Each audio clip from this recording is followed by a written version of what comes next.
Alléluia. Je voudrais lire d'abord un tout petit verset dans la deuxième épître de Paul à Timothée. 2 Timothée, chapitre 2, et nous allons juste lire le verset 3. 2 Timothée, chapitre 2, verset 3, où il est dit ceci. Vous l'avez tous ? 2 Timothée 2, verset 3. C'est pas grave, ma soeur.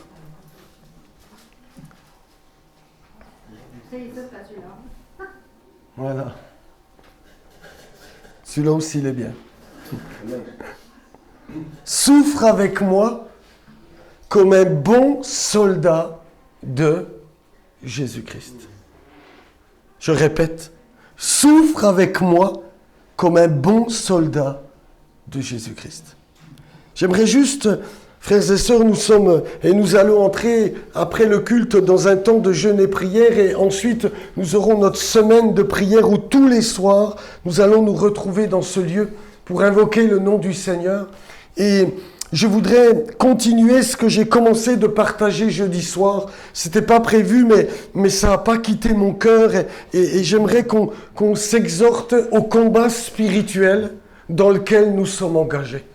Et on se rend compte que l'apôtre Paul avait pleinement conscience de cette vérité, à tel point qu'il va exhorter son jeune serviteur, son jeune fils Timothée, souffre avec moi comme un bon soldat de Jésus-Christ.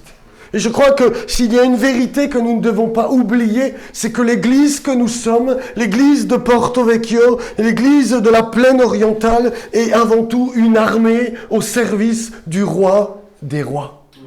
Vous dites amen à ça? Amen. Et la Bible nous fait part de ces vérités. Et il y a une image que nous avons lue jeudi, mais que j'aimerais reprendre dans le livre des Chroniques. 1 Chronique au chapitre 11, et nous allons faire la lecture à partir du verset 10. Il y a une image dans la parole de Dieu qui nous parle de ces vérités. C'est l'image du roi David, de ce roi qui est un type de Christ, de ce roi qui fut un guerrier, de ce roi qui a terrassé Goliath, de ce roi qui a entraîné avec lui toute une armée, tous des vaillants hommes, pour la guerre de l'Éternel. Et j'aimerais que, on puisse relire ce passage 1 Chronique au chapitre 11 et à partir du verset 10, où il est dit ceci: voici les chefs des vaillants hommes qui étaient au service de David et qui l'aidèrent avec tout Israël à assurer sa domination, afin de l'établir roi selon la parole de l'Éternel au sujet d'Israël. Voici, d'après leur nombre, les vaillants hommes qui étaient au service de David.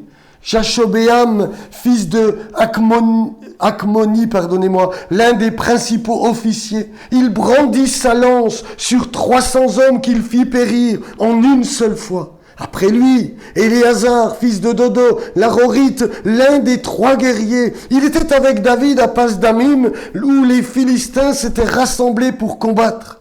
Il y avait là une pièce de terre remplie d'orge, et le peuple fuyait devant les Philistins.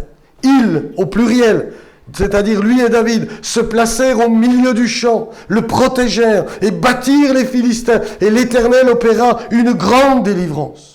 3 des 30 chefs descendirent auprès de David sur le rocher dans la caverne d'Adoulam, lorsque le camp des Philistins était dressé dans la vallée des Réphaïm. David était alors dans la forteresse, et il y avait un poste de Philistins à Bethléem. David eut un désir, et il dit: qui me fera boire de l'eau de la citerne qui est à la porte de Bethléem? Alors les 3 hommes passèrent au travers du camp des Philistins et puisèrent de l'eau dans la citerne qui est à la porte de Bethléem.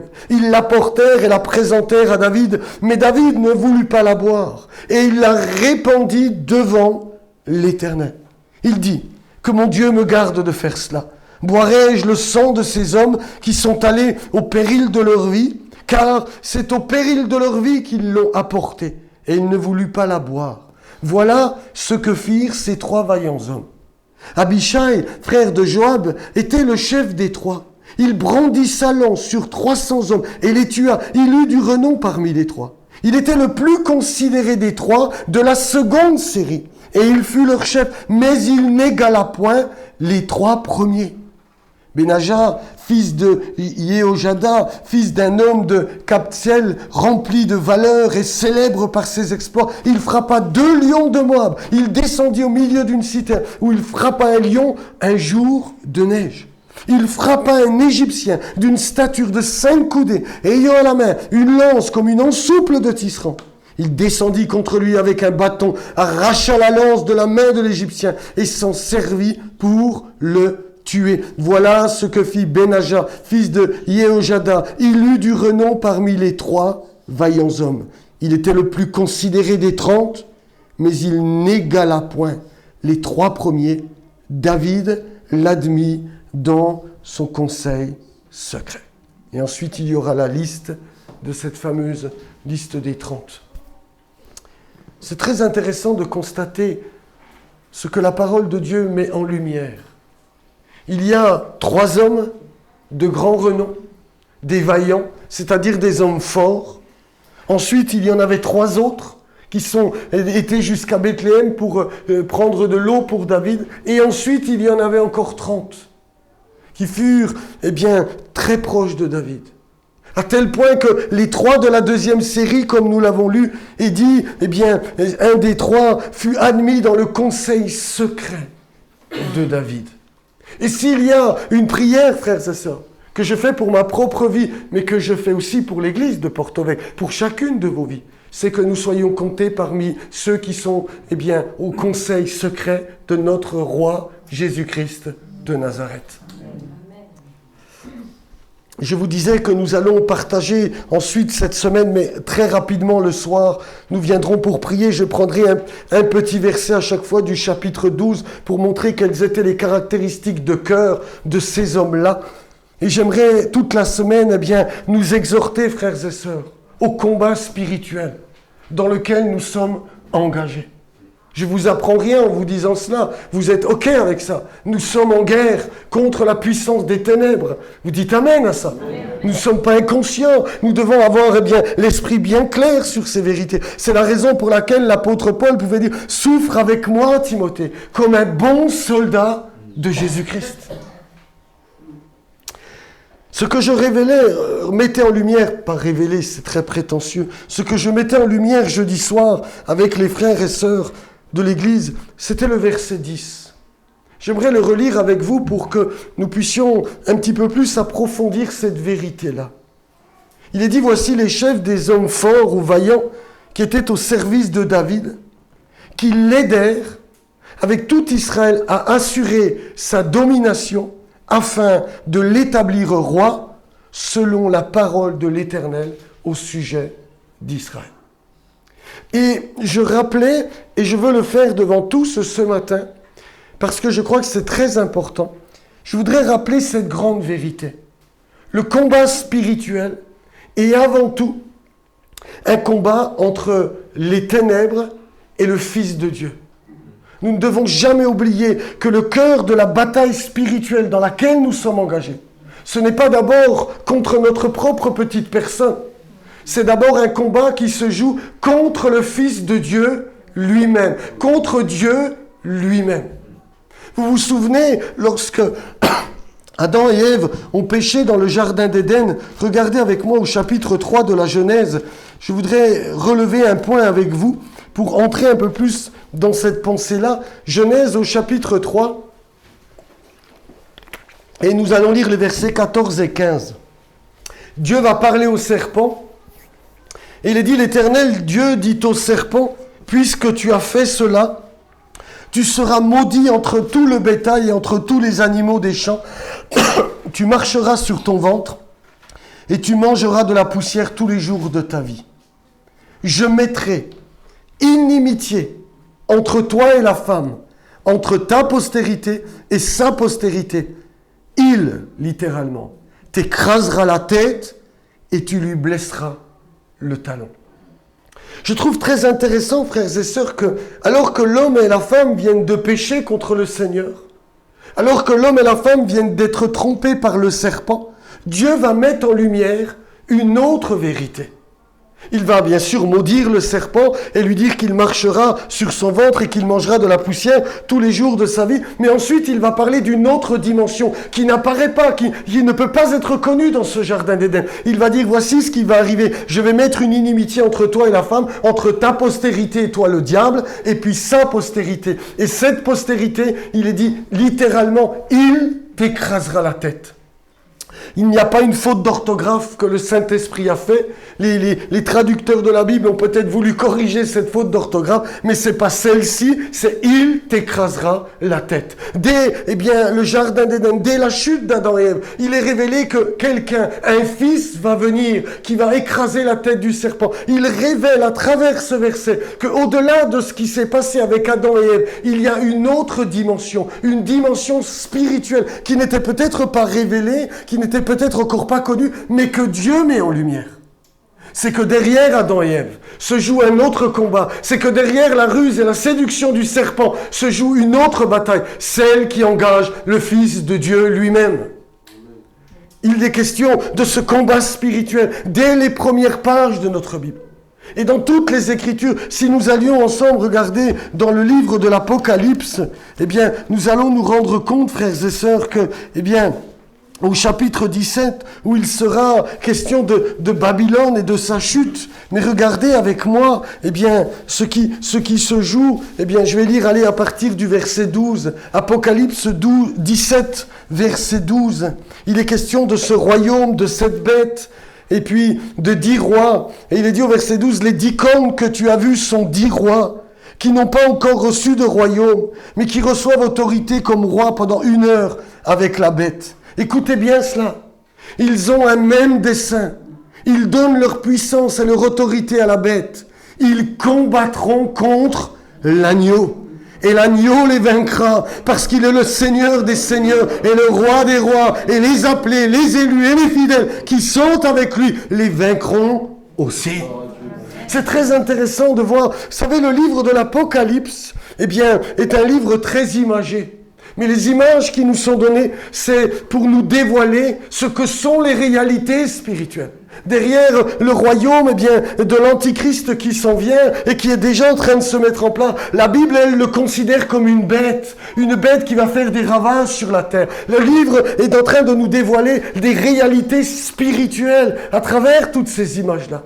Et alors que, il va y avoir une conspiration sur cette terre, on n'a peut-être pas l'impression de ce qui se joue, mais la Bible met en lumière que c'est contre l'agneau qu'ils se battent, c'est contre lui qu'ils en ont, c'est lui qu'ils veulent, atteindre. Parce que le cœur de notre bataille spirituelle, frères et sœurs, c'est pas nos petites personnes, c'est la personne du Fils unique de Dieu.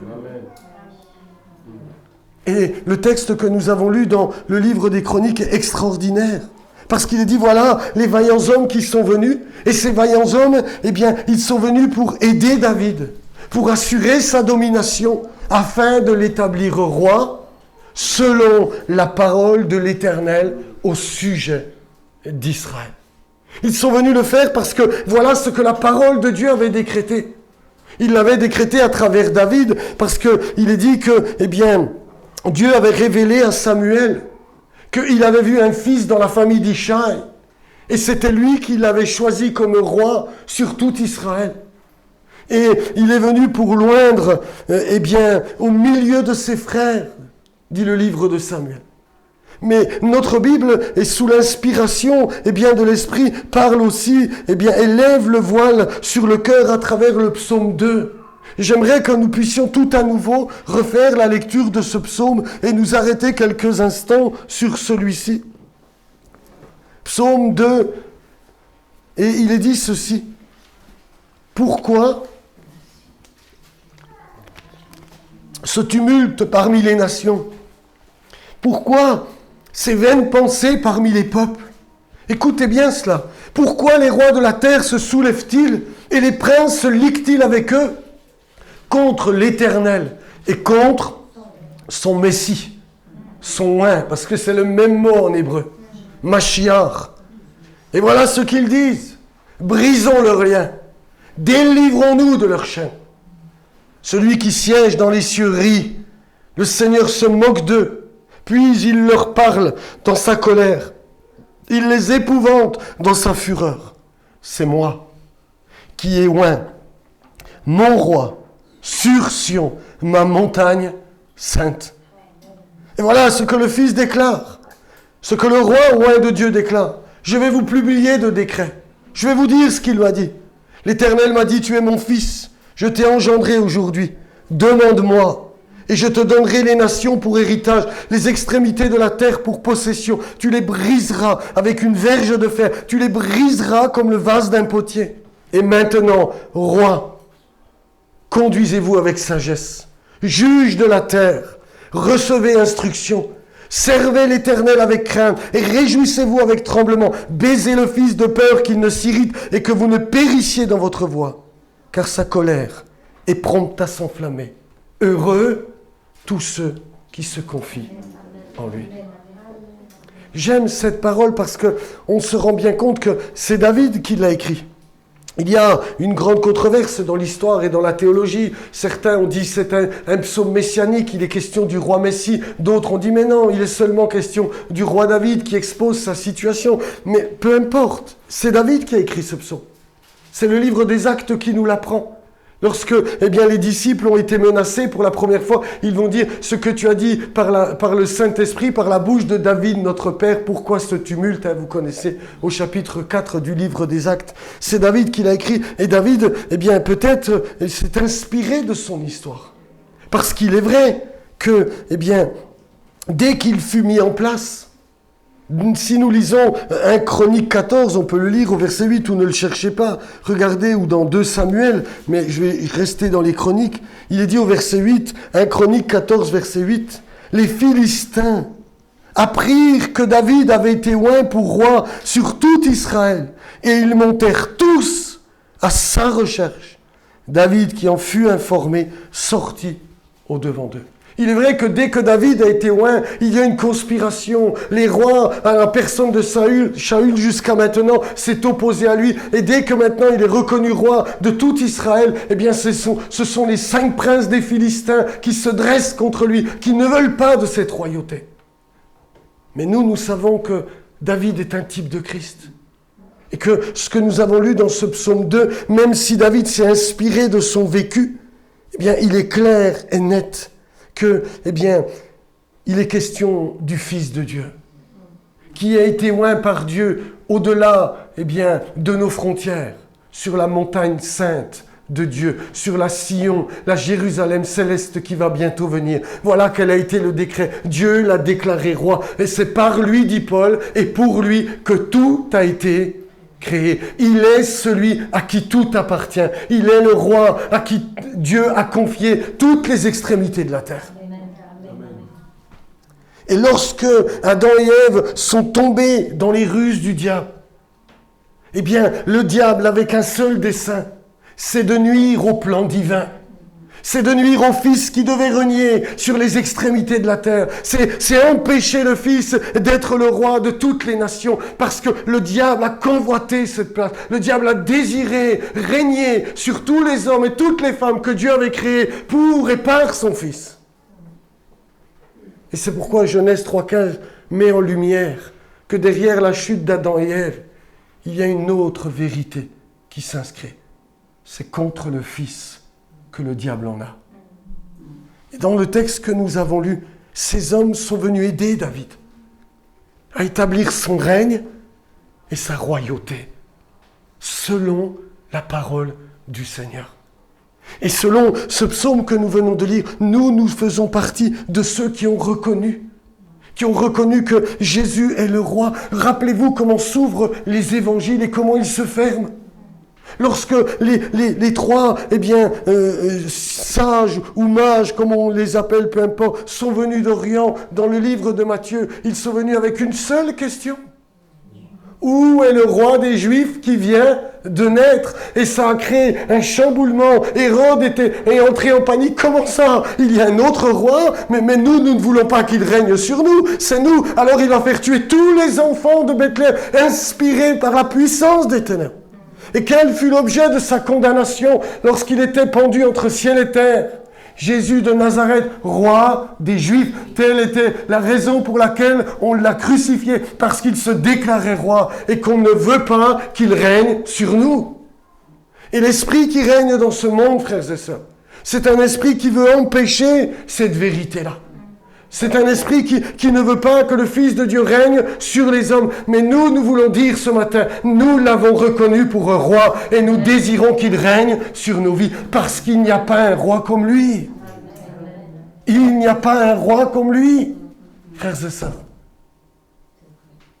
Et toutes les fois où nous désobéissons, toutes les fois où nous nous opposons à ce qu'il demande, c'est contre lui que nous sommes en rébellion. Et tout le message de la Bible était là, pour nous faire comprendre que Dieu nous invite à la repentance. Dieu nous invite à abandonner la rébellion. Dieu nous invite à la réconciliation. N'est-ce pas le message de l'Évangile ? N'est-ce pas ce que Paul et les apôtres et Jésus lui-même prêchaient ? Mais repentez-vous, parce que Dieu nous invite à revenir sous son autorité, à revenir dans son plan. C'est lui le roi qui doit régner. Et il régnera. Vous êtes d'accord avec moi ? Le roi que nous avons est un roi tellement bon et compatissant. Si les nations connaissaient le roi que nous connaissons, ils se soumettraient tous. Il n'y aurait plus de rébellion. Il n'y aurait plus de révolte. Regardez avec moi, je reprends toujours dans le livre des Chroniques, cette fois-ci, je vais aller plus loin, je vais aller au chapitre 18. Chapitre 18 du livre des Chroniques, et je vais vous lire juste le verset 14. 1 Chroniques 18, verset 14.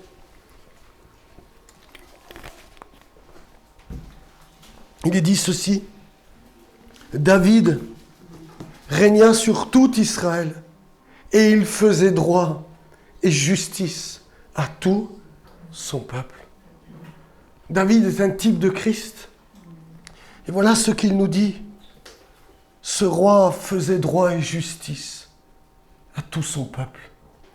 Ce roi était équitable. Ce roi était juste. Ce roi ne trompait pas son peuple. Ce roi aimait son peuple.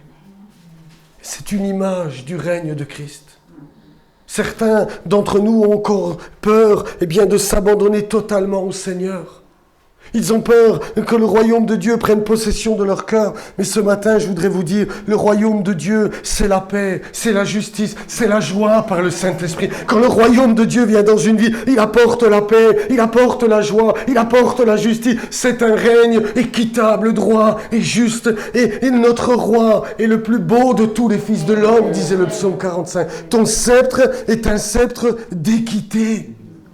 Psaume 45, regardez avec moi. Je te fais cliquer, ma sœur. Psaume 45, c'est le verset, à partir du verset 4, il est dit ceci, c'est un de mes psaumes préférés. Je vais même lire à partir du verset 2, tiens. C'est tellement beau. Écoutez ça. Nous devrions chanter ce cantique. Des paroles pleines de charme bouillonnent dans mon cœur. Je dis mon œuvre est pour le roi. Que ma langue soit comme la plume d'un habile écrivain. Tu es le plus beau des fils de l'homme. La grâce est répandue sur tes lèvres. C'est pourquoi Dieu t'a béni pour toujours.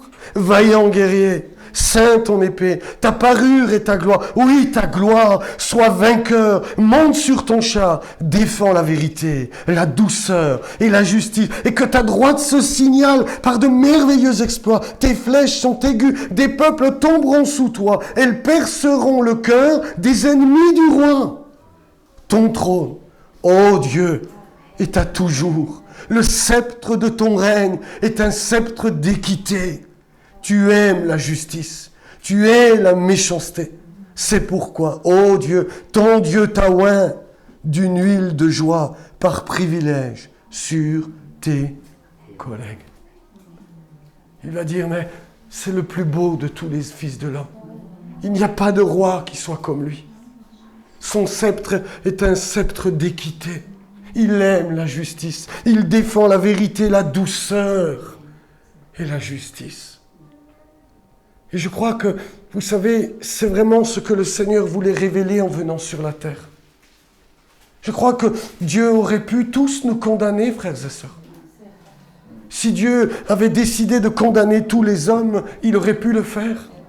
Et il aurait été juste dans son jugement parce que nous étions tous des rebelles. Parce que personne ne voulait se soumettre à sa loi. Brisons leurs liens, délivrons-nous de leur chaîne. On ne veut pas qu'il règne sur nous. Ça ne nous intéresse pas. On veut faire ce qu'on veut. On ne veut pas de ce roi. Et Dieu aurait pu très bien, mettre à mort tous les rebelles. Mais à la place de cela, nous l'avons chanté. Il a décidé de faire grâce à tous les rebelles. Il a décidé de se révéler. Alors il a quitté sa gloire. Il a quitté les vêtements, royaux. Il s'est dépouillé et il est descendu jusqu'à nous. Et alors qu'il aurait pu nous condamner, il a décidé de prendre sur lui nos rébellions, nos actes d'injustice, nos mensonges, nos meurtres, nos vols, nos adultères, et de les prendre sur lui pour que nous puissions enfin nous réconcilier avec son Père. Et à travers Golgotha, le Fils de Dieu nous montre qui il est véritablement. Ce roi est un roi humble et doux de cœur. Ce roi ne cherchait que notre salut, que notre bonheur, que notre félicité éternelle. C'était son dessein, c'était sa gloire, c'est ce qui fait toute sa gloire. Mais lorsqu'il est venu ici-bas, son propre peuple, comme une image, loin de moi de condamner Israël. Vous connaissez l'amour que j'ai pour ce peuple. Mais c'est une image de la folie humaine.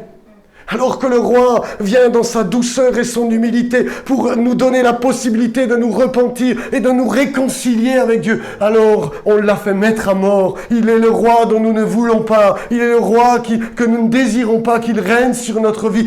Mais regarde-le à la croix. Regarde-le entre ciel et terre. Il est le plus beau de tous les fils de l'homme. Nul n'est comme lui. Son amour n'a pas d'égal. Je veux qu'il règne sur ma vie. Amen. Je me soumets de cœur à ce roi-là. Et ce que le Seigneur cherche à produire en nous, c'est la liberté. Je ne me soumets pas parce que je suis contraint à le faire. Je me soumets parce que j'ai connu tel il est véritablement, tel il est dans son amour, dans sa douceur, et que ses projets sont loin d'être des projets uniques sur ma vie. C'est des projets de paix, des projets d'espérance, des projets de gloire. Alors j'ai envie de faire partie de ces vaillants qui vont l'aider à établir son règne dans le cœur des autres. Et la Bible, nous invite à la repentance et à la réconciliation, pour que les hommes comprennent qu'ils doivent abandonner le chemin de la rébellion. Quoi qu'ils disent, quoi qu'ils fassent, Dieu a donné la terre à son Fils. Il en est l'héritier et tôt ou tard, justice lui sera rendue. Les ennemis seront terrassés et il régnera depuis Jérusalem sur toutes les tribus de la terre. Mais Dieu est patient. Dieu prend le temps. Et Dieu continue d'inviter les hommes à la repentance. Il y a un passage que j'aime beaucoup dans l'évangile de Luc au chapitre 19. Regardez avec moi. Luc 19. J'ai pas ma montre, j'ai pas mon téléphone. Quelle heure il est ? C'est bon, j'ai encore quelques minutes. Luc 19, et on va lire à partir du verset 11.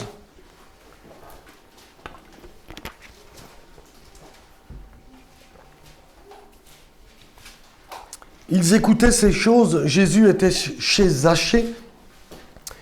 Et voilà ce qu'il est dit. Ils écoutaient ces choses et Jésus ajouta une parabole.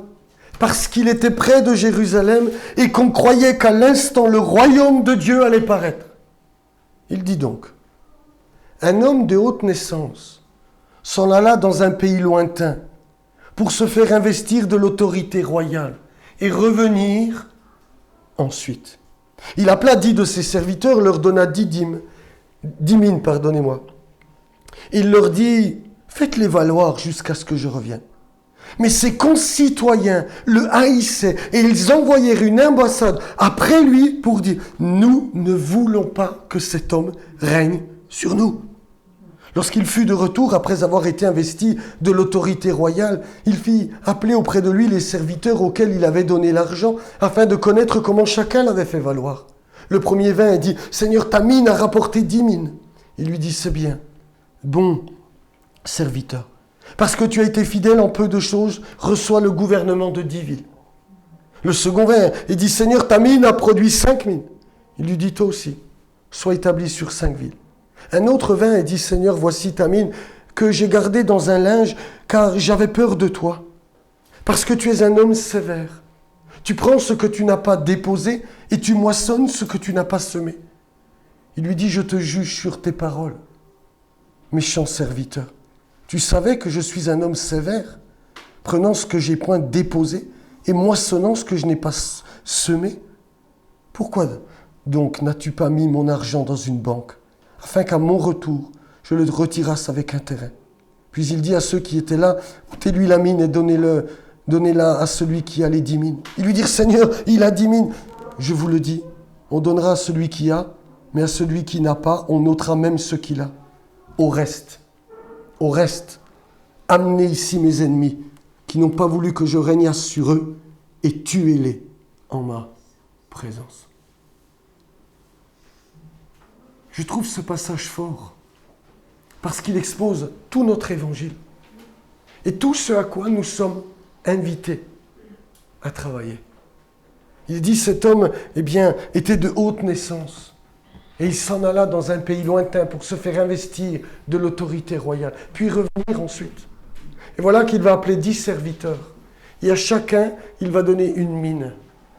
Et il va dire, faites-les valoir jusqu'à ce que je revienne. Et on se rend compte que, il va tout de suite y avoir des concitoyens qui vont se présenter, qui haïssaient, et qui vont dire, après qu'il soit parti, nous ne voulons pas qu'il règne sur nous. Parce que la mission de ces hommes, c'était d'étendre le royaume. C'était de faire fructifier les intérêts du roi. C'était de faire croître, ses trésors, son butin et sa gloire. Et cette image est là pour nous enseigner ce que nous sommes invités à produire. Nous sommes là pour le roi des rois. Nous sommes là pour la cause de Jésus-Christ. Nous sommes là pour que son règne s'établisse dans nos cœurs, premièrement. Parce qu'il est d'abord question de ça pour nos vies. Tout à l'heure, j'ai eu cette pensée, alors qu'on était en train de prier, j'ai simplement lu le texte qui m'est venu clairement à l'esprit. Je vous ai donné un exemple afin que vous fassiez comme je vous ai fait. Ce que Christ attend d'abord, c'est que nous qui reconnaissons sa royauté, nous nous soumettions de bon cœur à son autorité. Ce qu'il demande, nous devons le pratiquer. Non pas parce qu'il nous l'impose, parce que nous l'aimons.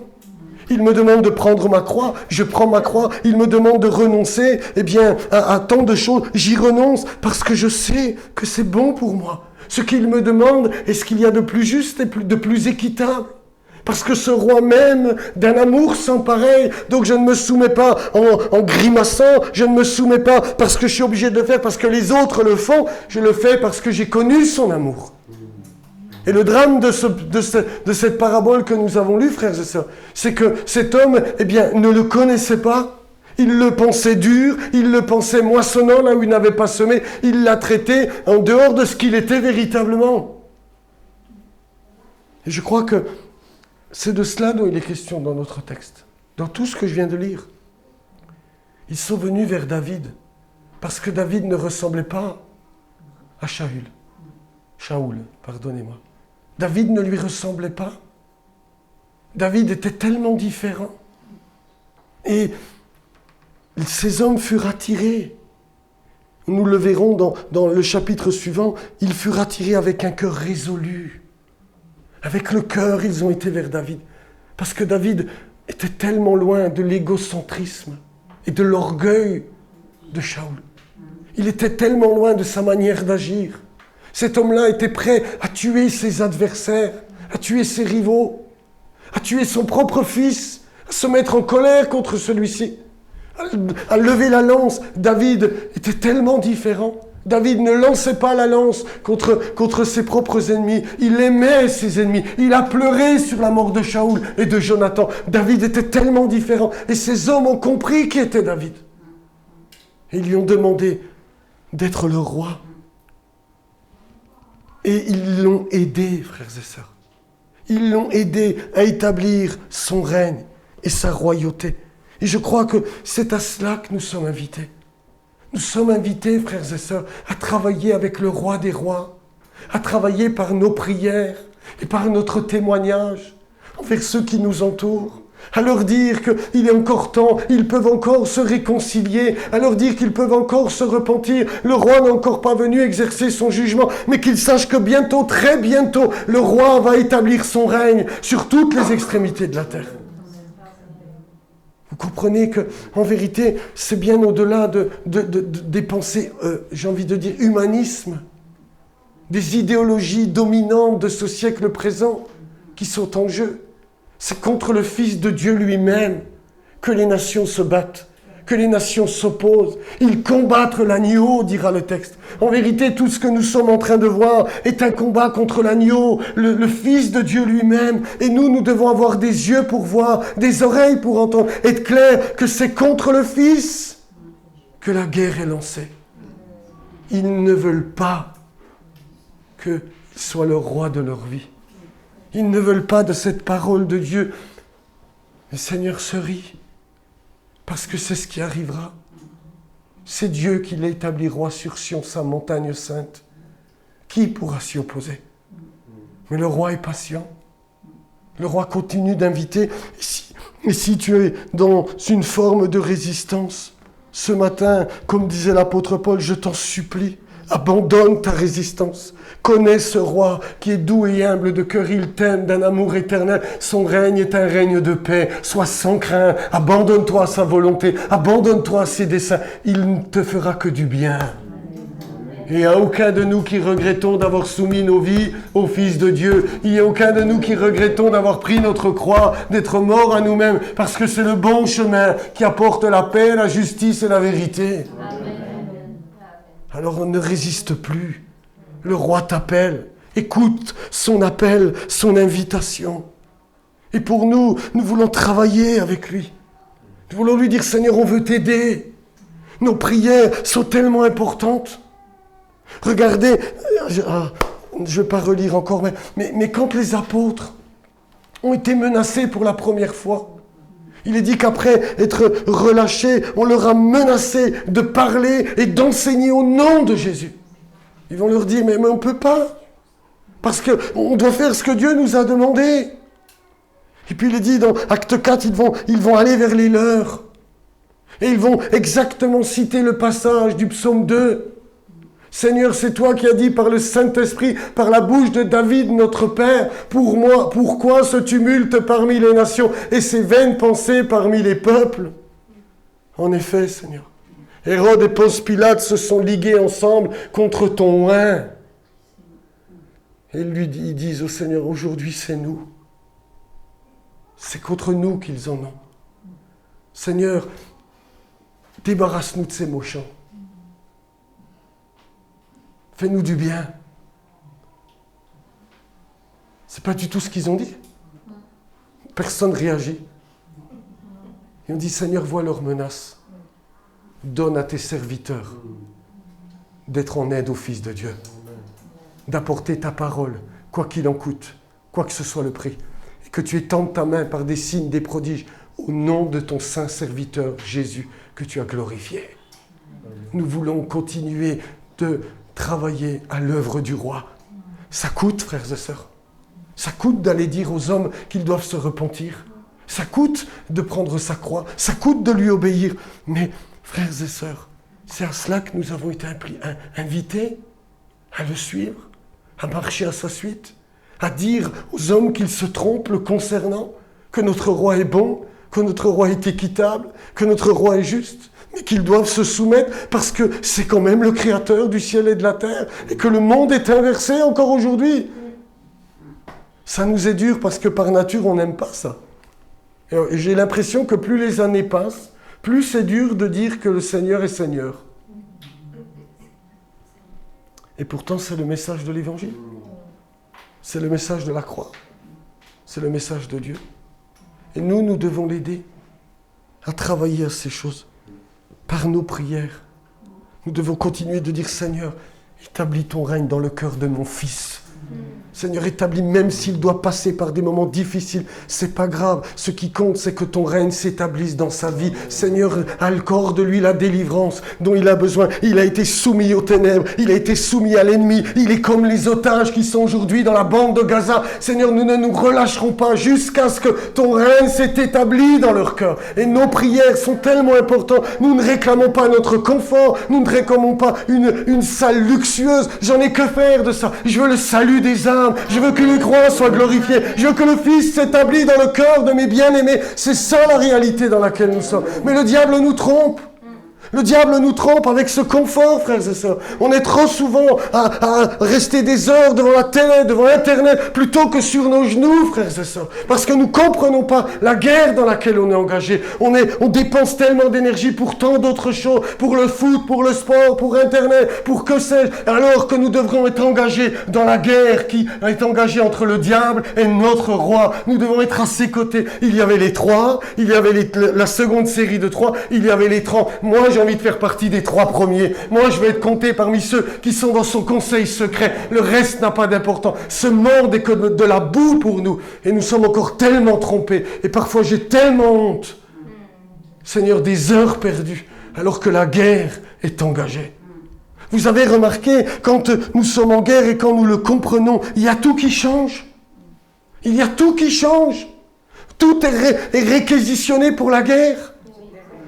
Si demain la guerre éclate sur le port de Marseille, eh bien vous allez voir que même les bateaux de croisière, ça va venir des bateaux pour la guerre. On va tout réquisitionner, on va tout prendre. C'est fini les loisirs, c'est fini la belle vie, parce qu'il faut se battre contre l'ennemi de nos âmes. Mais nous n'avons pas compris cela. Alors on se laisse aller, et puis on ne réalise pas, et je me mets dedans quand je vous dis ça, frères et sœurs. Et on ne comprend pas que nous sommes en guerre. Quand le Seigneur est venu, il nous a donné la prière. Il nous a dit, eh bien, demandez et vous recevrez. Mais dans cet état d'esprit-là, je parle, il y a Francis au milieu de nous qui est retraité de la caserne. Eh bien, lorsque le Seigneur nous a parlé de la prière, c'est comme s'il nous avait laissé un talkie-walkie, mon frère. Il a dit, toutes les fois où vous avez besoin, eh bien, de ressources, vous allez aller la demander à ceux qui sont, eh bien, dans l'arrière-poste et qui peuvent envoyer des rafales, qui peuvent envoyer des avions, qui peuvent, eh bien, bombarder devant nous. Mais nous, qu'est-ce qu'on a fait? On a pris le talkie-walkie pour notre petit confort. Et au lieu d'appeler de l'aide de la base, pour qu'ils envoient, eh bien, des avions et des chars pour nous faire progresser dans le combat. Qu'est-ce qu'on a fait? Seigneur, j'ai mal aux genoux. Seigneur, j'ai mal... Je minimise pas quand je dis ça, vous me comprenez? Mais on en a fait un talkie-walkie pour notre petit confort. On a oublié qu'on était en guerre. La réunion de prière, c'est pas pour soigner nos petits bobos, c'est pour que nos fils et nos filles soient sauvés. C'est pour que les âmes soient gagnées. Et pour que les cœurs se repentent. C'est pour que le roi établisse son règne. C'est pour que les ténèbres soient obligées de reculer. Et Dieu nous invite, frères et sœurs, à prendre conscience de la guerre dans laquelle nous sommes engagés. Nous ne comprenons pas même ce qui se joue à l'heure actuelle en Israël, frères et sœurs. Nous devons avoir des yeux pour voir et des oreilles pour entendre. Croyez-vous que ces choses sont des choses anodines? C'est contre le Fils que toutes ces choses sont en train de se jouer. C'est contre le Fils, en vérité, qu'il a toujours été question dans toute l'histoire du peuple d'Israël. Parce que c'est de lui qu'il est sorti. C'est de ce peuple qu'il est sorti, frères et sœurs. Et aujourd'hui, on a tenté de les mettre à mort depuis des millénaires, parce que l'objectif, c'est qu'il n'y ait plus de juifs, c'est qu'il n'y ait plus de terre. Parce que s'il n'y a plus de juifs, s'il n'y a plus de terre, la prophétie ne peut pas s'accomplir, parce que c'est à Jérusalem qu'il reviendra. En vérité, ce que nous voyons aujourd'hui, c'est contre le Fils que ça se joue. Le but, c'est d'empêcher qu'il revienne. Et c'est quand toutes les armées vont tenter dans une dernière manœuvre dans la vallée d'Armageddon de venir contre Jérusalem, il sera obligé d'intervenir en personne, parce que sinon il raserait tout, il prendrait tout. Frères et sœurs, c'est contre le Fils. Alors je suis pas pour, vous comprenez, je suis pas un pro-guerre, hein, et je n'en suis pas capable. Non, mais c'est la vérité, il faut se rendre réaliste. Aujourd'hui, notre génération, excusez-moi de dire ça, mais nous sommes trop fragiles. On est trop fragiles. Je veux dire, aujourd'hui, pardon pour ceux qui écoutent peut-être, mais les jeunes garçons sur Insta, qu'est-ce qu'ils font? Ils se mettent du vernis sur les ongles.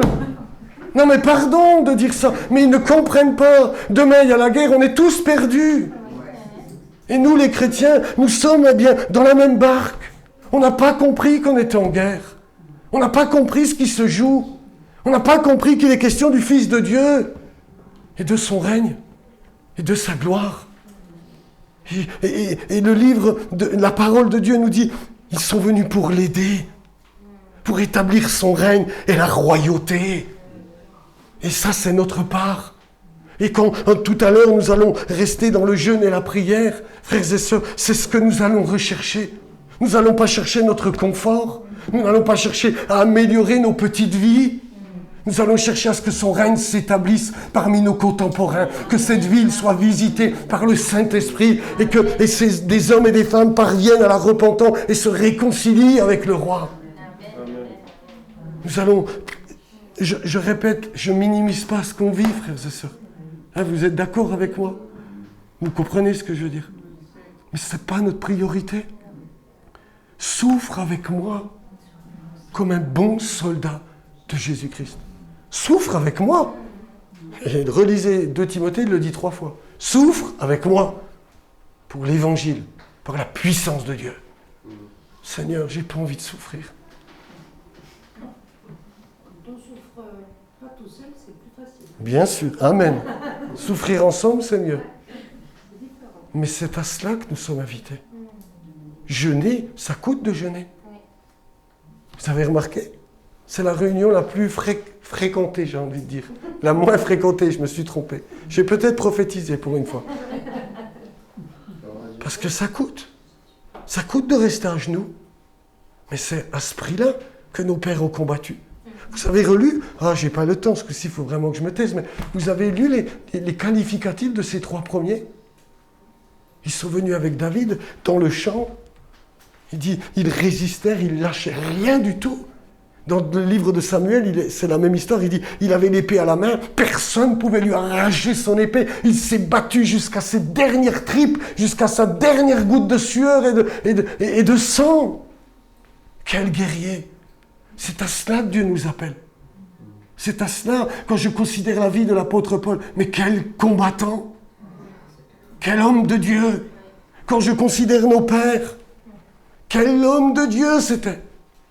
Et quand je considère ma génération, je dis, Seigneur, nous avons besoin de revenir à toi et de nous humilier. Parce que on ne comprend pas. Alors ça ne veut pas dire que vous devez être à genoux H24. On a nos vies de famille, on a notre travail. Et le soldat a parfois besoin de temps de relâche. Mais nous devons intégrer que nous sommes en guerre. Et que ce qui se joue aujourd'hui dans notre temps, c'est la dernière guerre. C'est la guerre finale qui amènera Armageddon. L'objectif, c'est que le Fils ne revienne pas. L'objectif, c'est que le Fils ne règne pas sur le dernier des païens. L'objectif, c'est que le Fils soit entravé dans le plan qui est celui de Dieu. Et nous devons le comprendre. Et nous devons faire tous nos efforts pour travailler à ce que son règne s'établisse. Et quand le dernier païen sera sauvé, dit la Bible, alors tout Israël sera sauvé. Et le libérateur viendra de Sion, parce que c'est à Sion qu'il va régner. Et vous pouvez comprendre pourquoi il y a un tel combat contre Jérusalem. Quand on entend « il faut redonner les frontières d'avant 1967 », c'est quand ils ne possédaient pas tout Jérusalem. Ils veulent 2 États. Et réfléchissez à ça. Réfléchissez à ça, frères et sœurs. Ils veulent 2 États. C'est pour que la parole de Dieu ne s'accomplisse pas. C'est pour que le Messie ne revienne pas. C'est pour que le diable ait encore du temps, parce qu'il sait que son temps est compté et que l'agneau les vaincra, parce qu'il est le Seigneur des seigneurs et le roi des rois. Et nous devons prier pour cela. Avec un regard spirituel. On n'est pas des foufous qui demandons que tous les autres soient tués. Nous aimons nos ennemis, dit la Bible. C'est une parole du roi. C'est un peu plus dur, il y a moins de amen. Mais c'est à quoi nous sommes invités, mais vous me comprenez, tout ça pour vous dire, nous sommes en guerre. Ne nous laissons pas tromper. Et pour toi, peut-être qui n'a encore pas soumis toute ta vie à Christ, c'est le moment. N'attends plus Tu ne sais pas quand il reviendra. Les événements peuvent se précipiter à une vitesse, frères et sœurs. C'est quelque chose de clair. Si aujourd'hui tu entends sa voix, n'endurcis pas ton cœur. Soumets-toi au roi. Tu connaîtras la paix, la justice. Tu connaîtras la joie par le Saint-Esprit. Parce que quand il vient dans une vie, tout change. Tout est tellement merveilleux avec lui. Amen. Et pour nous, restons, prions, fléchissons les genoux. Et toute cette semaine, on va se battre. On va implorer le ciel. Et pour Noël, on va aller évangéliser nos contemporains. Et on va continuer de dire que le roi attend la repentance avant son jugement. Et que sa patience est le salut de l'humanité. Amen. Mais il régnera. Il régnera. Parce que Dieu l'a déclaré. Et personne ne s'y opposera. On prie. Seigneur, nous voulons te rendre grâce pour ta parole. Comment pourrions-nous comprendre toutes ces vérités si tu n'avais pas établi ton peuple d'Israël, si tu n'avais pas mis David comme roi à sa tête, si tu ne nous avais pas accordé tous ces vaillants guerriers? Comment pourrions-nous comprendre toutes ces vérités si tu ne nous avais pas donné des types et des images? Seigneur, nous te bénissons parce que tout cela est l'ombre d'une autre réalité, de ta royauté, de ton royaume. Et comme disait l'apôtre, Seigneur, aux Colossiens, nous te rendons grâce de nous avoir délivrés de la puissance des ténèbres pour nous entraîner dans le royaume du Fils bien-aimé. Nous te rendons grâce d'avoir ouvert nos yeux à la personne de Jésus-Christ de Nazareth. Nous avons compris que c'était le véritable roi. Nous avons compris qu'il est venu pour nous réconcilier. Nous te rendons grâce de nous avoir ouvert les yeux sur la beauté du Fils de l'homme. Et ce matin, avec ton Église, Seigneur, nous voulons dire, tu es le plus beau de tous les fils de l'homme. Ton sceptre est un sceptre d'équité. Et la grâce est répandue sur tes lèvres. Et ce que tu avais pour l'humanité étaient des projets sans pareil. Nous te prions de pardonner nos contemporains. Nous te prions, Seigneur, de les pardonner comme tu nous as pardonné notre rébellion. Nous te prions pour nos nations. Nous te prions afin qu'elles n'entrent pas dans ces conciliabules diaboliques, qu'elles ne mettent pas les pieds dans la vallée d'Armageddon, qu'elles ne s'opposent pas à ton règne et à ta gloire. Nous te prions, Seigneur, pour que, tes projets s'accomplissent en notre temps. Mais par-dessus tout, je te prie pour que, Seigneur, moi le tout premier, mais chacun de mes frères, chacune de mes sœurs, nous nous sentions concernés par la guerre. Que nous prenions conscience, s'il te plaît. Seigneur, ouvre-nous les yeux. Comment pourrais-je partager de telles choses si tu ne m'ouvrais pas davantage les yeux? Comment éclairer ce que, Seigneur, tu m'invites à éclairer alors que moi-même, j'ai tellement besoin de toi. Oh, Seigneur Dieu d'Israël, s'il te plaît, viens encore répandre sur nous un esprit de grâce et de révélation dans ta parole, dans ce combat, dans cette lutte qui est la dernière, le combat, Seigneur, de la fin dans lequel nous sommes engagés. Donne-nous de marcher sous ton autorité. Donne-nous de nous soumettre à tout ce que tu nous demandes. Donne-nous d'être ces vaillants guerriers. Seigneur, c'est peut-être prétentieux, mais je voudrais faire partie des 3 premiers. Je voudrais faire partie de ceux qui sont avec toi dans le champ et qui résistent de toute leur force jusqu'à leur dernier souffle. Seigneur, nous sommes si peu habitués à la souffrance. Nous avons besoin que tu nous enseignes. Nous avons favorisé notre confort avant ton œuvre. Nous avons favorisé notre petit bien-être plutôt que le champ de bataille. Et ce matin, je te demande pardon. Et je te prie de m'aider à Seigneur, prendre les armes que tu nous as données et résister de toute notre force. Je te prie que nos réunions de prière soient des réunions où nous sommes dans la ligne de front, dans les tranchées, en première ligne, et on combat, et on implore le règne de Dieu, comme tu nous l'as commandé. Tu as dit, Seigneur, lorsque nous prions, de te dire que ton règne vienne, que ta volonté soit faite sur la terre comme au ciel. Délivre-nous du malin. C'est ce que nous voulons faire. Je te prie pour chacun et chacune qui ne te connaissent pas encore véritablement, qui se trompent te concernant, qui pensent que tu n'es pas ce Dieu doux et humble de cœur. Révèle-toi à eux, afin qu'ils se soumettent de cœur à ton autorité. Seigneur, s'il te plaît, parle à mes jeunes, parle aux moins jeunes, fais grâce à chacun, afin qu'aucun de nous ne prenne le risque d'être compté parmi les rebelles lorsque tu reviendras, parmi ceux qui t'ont résisté. Oh Dieu d'Israël, je te prie pour ton peuple là-bas. Tu vois les enjeux qui s'y jouent. Seigneur, nous sommes tellement confondus face à la guerre. Nous ne la recherchons pas, nous ne la désirons pas. Mais nous, ce que nous voulons, c'est que Jérusalem soit restaurée. C'est que tu puisses revenir le plus tôt possible. C'est que rien des desseins diaboliques ne s'accomplisse. Défais ton ennemi, renverse ton ennemi. Seigneur, triomphe de ton adversaire. Et reviens, Seigneur, sur le mont des Oliviers. Posez tes pieds. Et de Jérusalem, assis-toi sur le trône de David, ton père, et règne sur toutes les extrémités de la terre. Et que ton règne puisse enfin prendre effet au milieu de toutes les nations.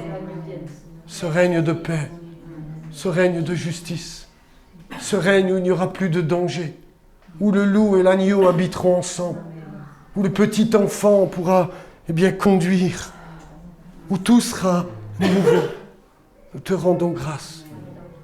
Vraiment, merci Seigneur de nous aider, de nous assister dans le beau nom de Jésus. Amen. Amen.